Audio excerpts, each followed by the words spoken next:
بسم اللہ الرحمن الرحیم۔ السلام علیکم ناظرین۔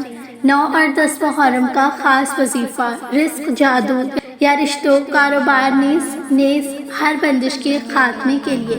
محرم الحرام سال کا پہلا مہینہ ہے۔ حدیث مبارکہ ہے کہ رمضان کے روزوں کے بعد ماہ محرم کے نفلی روزے سب سے افضل ہیں۔ 9 اور 10 تاریخ کو آیت الکرسی کا یہ عمل آپ کی بڑی سے بڑی مشکل پریشانی ختم ہو جائے گی۔ اگر کوئی کام رکا ہوا ہے، اس نیت سے کریں۔ کوئی شخص چاہتا ہے کہ اس کے بچوں کی شادی ہو جائے لیکن اس کے پاس پیسے نہیں ہیں، وہ یہ عمل کرے۔ کسی کی رزق میں تنگی ہے، بندش ہے، بزنس اچھا نہیں چل رہا ہو، قرضوں سے نجات، کسی جھوٹے مقدمے میں پھنسے ہیں تو اس آپ کا مد مقابل طاقتور ہے۔ بیماری سے نجات چاہتے ہیں، آپ چاہتے ہیں تندرستی والی زندگی گزارنا چاہتے ہیں، نیز کوئی بھی اس آپ کا دلی مراد ہو، آپ اس کو پورا کرنا چاہتے ہیں تو اس عمل کو ضرور کریں۔ 9 محرم کو نماز عصر کے بعد نماز عصر کی سنت اور فرض کے درمیان اپنے لیے، امت محمد کے لیے دعا کریں۔ یہ دعا کی قبولیت کا وقت ہے۔ فرض نماز کے بعد درود پاک نماز والا تو 21 مرتبہ، آیت الکرسی 1 سے 29 مرتبہ، 41 یا 313 بار پڑھنا ہے۔ جتنا گڑ اتنا میٹھا پڑھیں۔ اگر وہ درود پاک پڑھیں، آخر میں درود پاک 21 مرتبہ پڑھنا ہے۔ اللہ سب کا پڑھنا قبول کرے، آپ کی دلی مرادیں پوری فرمائے، آمین ثم آمین۔ محرم الحرام، تاریخ و احکام۔ محرم الحرام محرم التحریم باب التعیل سے اہم منفول ہے۔ اس کے ایک معنی تعظیم کرنے کے بھی آتے ہیں۔ اس اعتبار سے محرم کے معنی معظم، عظمت والا ہوئے۔ کسی بھی زمانے میں عظمت و حرمت کا سبب تو اللہ تبارک و تعالیٰ کی تجلیات و انوار کا ظہور ہے۔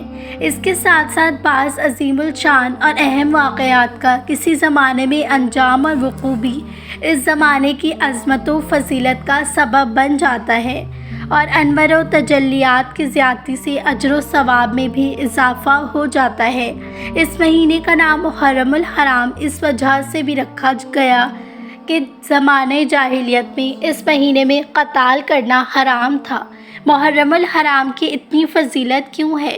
جلیل القدر صحابی حضرت ابو ہریرہ رضی اللہ تعالیٰ عنہ فرماتے ہیں کہ رسول اللہ صلی اللہ علیہ وسلم نے ارشاد فرمایا کہ سب روزوں سے افضل رمضان کے بعد اللہ تعالیٰ کا مہینہ محرم یعنی عاشورے کا روزہ ہے۔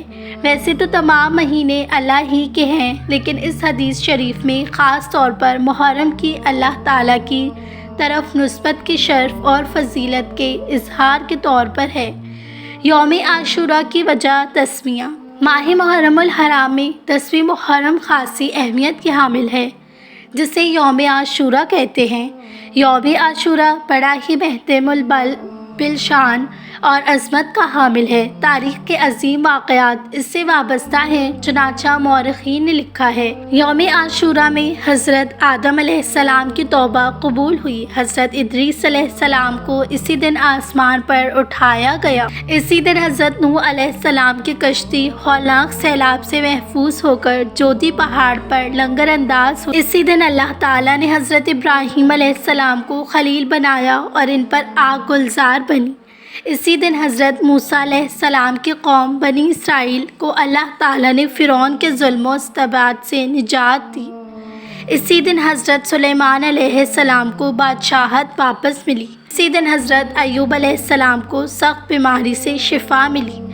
اسی دن حضرت یونس علیہ السلام 40 دن مچھلی کے پیٹ میں رہنے کے بعد نگالے گئے۔ حضرت یونس علیہ السلام کی اسی دن حضرت یونس علیہ السلام کی قوم نے توبہ قبول کی۔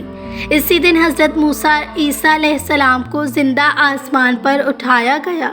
اسی دن حضرت حسین رضی اللہ تعالیٰ عنہ کو شہادت نصیب ہوئی۔